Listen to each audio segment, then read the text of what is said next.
என் பேரு பி.வி. வேலு. நான் ஒரு டைலர், ஜோதி டைலரின் கடையை நான் நிறுவனம் பண்ணிட்டு இருக்கிறேன். விருதாயத்தை சேர்ந்தவன் தான். இருப்பினும் விருதாயத்தில் உள்ள இஸ்லாமிய சகோதரர்கள் எல்லாம் எனக்கு மிகவும் பழக்கம். நீங்கள் இப்பொழுது சொல்வதை போல உலகம் தோன்றியது சுரங்கில் இருந்துதான் என்று அண்ணன் வக்கீல் ராஜசேகர் ஐயா சொன்னார்கள். அதற்கு விளக்கம் கூறினீர்கள்.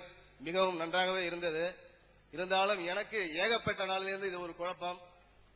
அதாவது இஸ்லாமிய சமுதாயம் குர்ஆனில் குறிப்பிட்டது போல 2 மானிடர்களை மண்ணினால் செய்து அதற்கு அல்லாஹ் அவர்கள் உயிர்ப்பிக்கிறார். உண்மை ஒத்துக்கொள்ளலாம். அப்படி இருக்க உயிர்ப்பித்த பிறகு அல்லாஹ்வின் பக்கத்தில் ஒருவர் இருக்கிறார். அவர் மானிடர் கிடையாது. அல்லாஹ்வுக்கு நிகராகவே ஒருவர் இருக்கிறார் என்று வைத்துக் கொள்ளலாம். மானிடர் இல்லாத ஒருவர். அவரை பார்த்து அல்லாஹ் அவர்கள் அழைத்து, இந்த மானிடர்கள் இருவருக்கும் நான் உயிர்ப்பித்து இருக்கிறேன், இந்த மானிடர் இருவருக்கும் நீ வணக்கம் செலுத்து, வணங்குவார்கள் சொல்லி இருக்கிறார். இதே குர்ஆனில் குறிப்பிட்டு இருக்கிறது. ஆனால் அந்த அல்லாஹ்விடம் அருகாமையில் இருந்த அந்த சகோதரரோ இல்ல வேறு எந்த ஒரு இதுவுமே தெரியாது. ஆனால் மானிடர் கிடையாது. அவர் குறிப்பிடுகிறார், நான் நெருப்பால் படைக்கப்பட்ட ஒருவன், நான் இந்த களிமண்ணால் படைக்கப்பட்ட மானிடர்களுக்கு வணங்க மாட்டேன் அப்படி என்று குறிப்பிடுகிறார். அதற்கு அல்லாஹ் அவர்கள் குறிப்பிடுகிறார், நீ இந்த வார்த்தை சொன்னதற்கு இனிமேல் என்னுடன் நீ இருப்பது தகுதில்ல, நீ என்னுடன் விட்டு விலகி போய்விடு என்று சொல்லி இருக்கிறார். உடனே அந்த நெருப்பால் படைக்கப்பட்டவர் சொல்லுகிறார், நான் இனிமேல் நீ எது செய்கிறாயோ அதற்கு ஏர்மாறாகத்தான் நான் செய்வேன் அப்படி என்று குறிப்பிட்டு விட்டு அவர் தனியாக பிரிந்து செல்கிறார். பிரிந்து சென்ற பிறகு இந்த ஆதம் ஏவாவை இருவரையும் உயிர்ப்பித்து இருவரையும் காட்டுக்கோ இல்லை ஒரு நந்தவனத்துக்கோ ஒரு சொர்க்கத்துக்கே அழைத்து விடுகிறார் அல்லாஹ் என்றே வைத்துக் கொள்ளலாம். உயிர்ப்பித்த பிறகு அவர்கள் இருவரும் அன்பாக திரிகிறார்கள்.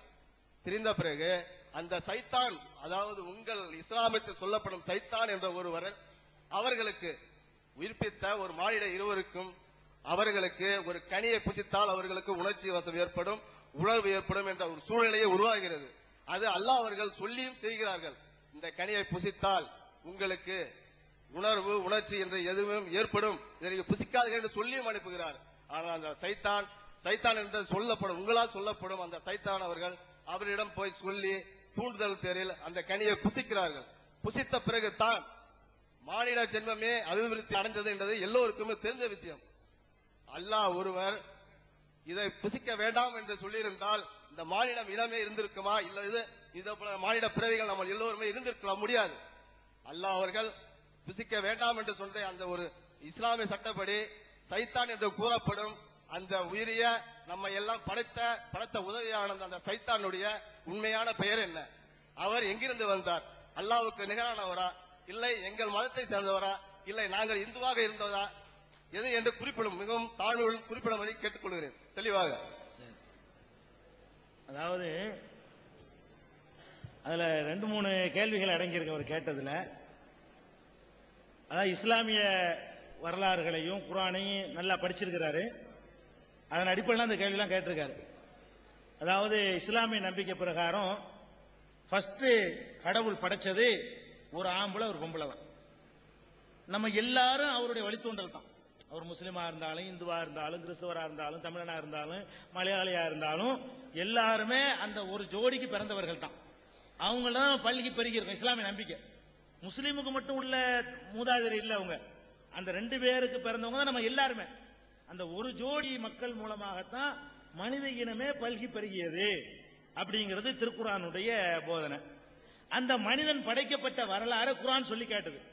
அது சொல்லி காட்டும் பொழுது 2 பேரை படைச்சுவிட்டு இங்க இருக்கிற எல்லாத்தையும் நீங்க அனுபவிங்க, ஒரு குறிப்பிட்ட மரத்தை சுட்டி காட்டி இந்த மரத்தின் கனிகளை மாத்திரம் நீங்கள் அனுபவிக்காதீர்கள், நெருங்காதீர்கள் அப்படின்னு கடவுள் உத்தரவு போடுறார்.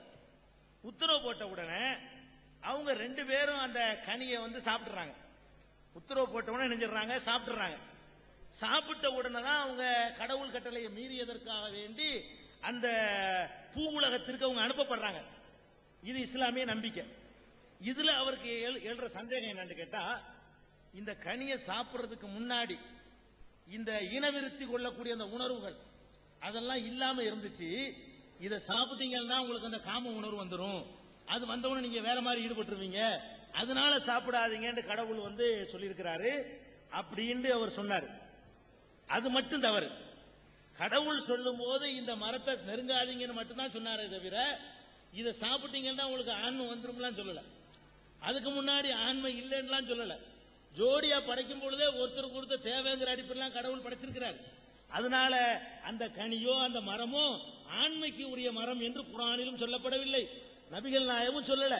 சில முஸ்லிம்கள்ல உள்ள சில அறிஞர்கள் தவறா சொல்றாங்க, விளங்காம சொல்றாங்க, ஆதாரம் இல்லாம. அத அடிப்படையில் அவர் கேட்டிருக்கிறாரு. கடவுளுடைய கட்டளை என்னன்னு கேட்டா, ஒரு மரத்தை குறிப்பிட்டு இதை போகாதீங்க நெருங்காதீங்கன்னு கடவுள் சொன்னார். இந்த மனிதனுடைய சுபாவமே எப்படி கடவுள் படைச்சிருக்காருன்னு கேட்டா, தடை செஞ்சா அதை போய் செய்வான். மனிதனுடைய சுபாவம் இருக்குன்னு வைங்களேன், ஒரு செய்தியை சொல்லிவிட்டு எல்லாருக்கும் அந்த செய்தி போகணும்னு நினைச்சோன்னு வைங்க, ஒருத்தரையும் சொல்லாதன்றணும், எல்லாருக்கும் போயிடும். சும்மா ஒரு செய்தியை சொல்லி அனுப்பிட்டு அவன் பாட்டுக்கு அந்த காலம் இந்த காலம் விட்டுருவான். செய்தியை சொல்லி ஒருத்தரையும் சொல்லாதன்னு சொல்லி பாருங்களேன், எல்லாரும் சொல்லுவான். சொல்லான தலை வெடிச்சிடும். இது மனுஷனுடையது. போய்கிட்டே இருக்கும்போது அந்த வீட்டு பக்கம் மட்டும் எட்டி பார்க்காதுன்னு சொல்லுங்களேன், எட்டி பார்த்துட்டு போவான்.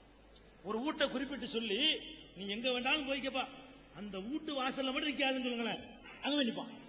இது மனிதனுடைய சுபாவம். என்னன்னு கேட்டா, எதெல்லாம் தடை செய்யப்படுதோ அது என்னன்னு தெரிஞ்சு ஆகணும், அதுக்குள்ள போய் பார்த்து ஆகணும், அது என்னன்னு விளங்காம போக கூடாது, மண்டை வெடிச்சிருவனுக்கு. இந்த மாதிரியான சுபாவத்தில் மனிதன் படைக்கப்பட்டதுனால செய்யாதவன் செஞ்சுட்டாங்க. இதை விட அற்புதமான கனிகள்லாம் இருந்துச்சு, அற்புதமா அந்த சொர்க்கத்தில் அனுபவிக்கலாம். எல்லாத்தையும் விட்டுவிட்டு எதை நெருங்காத என்று கடவுள் சொன்னாரோ அதை போய் செஞ்சு விட்டாங்க. இவங்க ரெண்டு பேருமே சேர்ந்து தப்பு பண்ணிட்டாங்க. இந்த தப்பு செய்வதற்கு காரணமா இருந்தது யாருன்னு கேட்டா ஷைத்தான் அப்படின்னு குர்ஆன் சொல்லுது. அதான் அடுத்த கேள்வி கேட்கிறார். இந்த ஷைத்தான்ங்கிற தனி ராஜ்யம் நடத்துறாரு, இவர் யாரு, இவர் எப்படி கெடுப்பார், இவர் எப்படி மனுஷனை வந்து கெடுக்க முடியும் அப்படின்ற ஒரு கேள்விய மனுஷ இனத்தை சேர்ந்தவனா இல்ல, அவர் எங்களை மாதிரி இந்துக்களான்னு கேட்கிறார். இல்ல, அதான் ஆதாமுக்கு, நீங்க இந்துக்களும் ஆதாமுடைய பிள்ளை தானே, இந்துக்களும் ஆதாமுடைய பிள்ளை தான், முஸ்லீமும் ஆதாமுடைய பிள்ளை தான், கிறிஸ்துவரும் ஆதாமுடைய பிள்ளை தான். அவர் மனித இனத்துக்கு அப்பாற்பட்ட ஒரு படைப்பு, கடவுளால் படைக்கப்பட்ட ஒரு படைப்பு தான். இந்த ஆள் என்ன பண்றான்னு கேட்டா, சைத்தான்கிறவன் மனிதனை வந்து கெடுப்பதற்கு என்ற கடவுள்கிட்ட வரம் கேட்கிறான். அவனா கேட்கிறான், எப்படி நீ வந்து இந்த மாதிரி மனுஷனை படைச்சுக்கிட்ட, இதுக்கு முன்னாடி நான் மட்டும்தான் இருந்தேன், உன்னை கும்பிட்டுக்கிட்டு இருந்தேன், உன்னை வழிபட்டுக்கிட்டு இருந்தேன், இப்ப இப்படி ஒரு படைப்பை படைச்சிட்ட, அதனால நான் இவனுக்கு சாஸ்தாங்கம் செய்ய மாட்டேன். அதுக்கு ஒரு லாஜிக்கும் பேசுறான். என்ன லாஜிக் பேசுறான், அவரை வந்து மண்ணுல படைச்ச, என்னைய நெருப்புல படைச்ச, நெருப்பு வசந்தது மண்ணு தாழ்ந்தது, அவன் லாஜிக் அது. மண்ணை போட்டா கீழே விழுந்துடும், நெருப்பு கொத்தினா மேல போகும். அவன் லாஜிக் என்னது, நெருப்பு வந்து மேல போறது, மண்ணு வந்து கீழே போறது. மண்ணுங்கிற மெட்டீரியல்ல படைக்கப்பட்டவனை வந்து நீ எப்படி நெருப்புனால படைக்கப்பட்டவனுக்கு கும்பிட சொல்றிய, சொல்றவன் யாருன்னு பார்க்கலவன். சைத்தான் என்னத்தை விளங்கல, அவரையும் நம்மளையும் ஒருத்தன் படைச்சான, அவன் அல்லவா உத்தரவு போடுறான் கடவுள் அப்படின்னு நினைக்காம மெட்டீரியல் எதுன்னு பார்த்துறான். இவன் மெட்டீரியலை வச்சுக்கிட்டு உயர்வு தாழ்வு கற்பிச்சுட்டான். அதை வச்சு சொல்ல முடியாது. இந்த கம்ப்யூட்டர் இருக்குது, அதனுடைய மெட்டீரியல் என்ன, ரொம்ப பிளாஸ்டிக் மண்ணு தான் அது, அதுக்காக வேண்டி மண்ணால படைக்கப்பட்டிருந்த மட்டமா போயிருமா அது, அதுல உள்ள விஷயம் என்ன, அதனால கிடைக்கக்கூடிய லாபம் என்ன, பயன்கள் என்ன அப்படிங்கிற சிந்திக்கிற விட்டுட்டு மூலப்பொருள் என்னன்றவன் நினைஞ்சிட்டான், சிந்திக்க ஆரம்பிச்சுட்டான். சரி, அப்ப அவன் என்ன கேட்கிறான்னு கேட்டா, நான் இவங்களை வழிகெடுப்பேன், வழிகெடுப்பதற்கான ஒரு வழி எனக்கு தரணும் அப்படின்னு கேட்கிறான். என்னை நம்பியவர்களை உன்னால் வழிகெடுக்க முடியாது, என்னை நம்பாதவர்களை உன்னால வழிகெடுக்க முடியும் போ அப்படின்னு கடவுள் சொல்லிட்டான். இந்த அடிப்படையில் ஷைத்தான் எல்லா மனிதர்களுடைய நாளங்களை நுழைந்து வழிகெடுக்கிறான் அப்படின்னு இஸ்லாம் நம்புது, இஸ்லாம் சொல்லுது. இது மாதிரி பகுத்தறிவுக்கு எதிராக நீங்க நினைக்க கூடாது. இன்றைக்கு நம்ம கண்ணு முன்னாடி பார்த்துட்டு இருக்கிறோம், நம்ம பகுத்தறிவு பிரகாரம் தப்புன்னு செய்யற காரியத்தை நம்ம செய்யறோம். அது எப்படி, நம்ம பகுத்தறிவாளர்கள் தானே, நமக்கு சிந்திக்கிற திறன் இருக்குல்ல, நமக்கே தெரியுது தண்ணி அடிக்கிற தப்புண்டு, ஆனா அடிக்கிறோம்.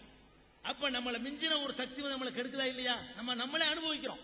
ஒவ்வொரு மனிதன் அனுபவிக்கிறான், அவனுக்கு தவறு என்று தெரியக்கூடிய ஒரு காரியத்தை அவனே செய்யறான், அவனே செய்யக்கூடிய நிலைமைக்கு ஆளாகிறான். அப்ப அவனை மிஞ்சி மனிதனுடைய அறிவு ஒரு தீர்ப்பு சொல்லுது, அவனை வேற ஒரு பக்கம் அவனுடைய மனோ இச்சை தள்ளிக்கிட்டு போகுது. அந்த மனோ இச்சைக்குள்ள நுழைஞ்சு வேலை செய்யறது தான் சைத்தானோட டியூட்டி. நபிகள் நாயகம் சொன்னாங்க, ஒவ்வொரு மனிதனுக்கும் வானவருடைய ஒரு தூண்டுதலும் சைத்தானுடைய தூண்டுதலும் இருக்கிறது.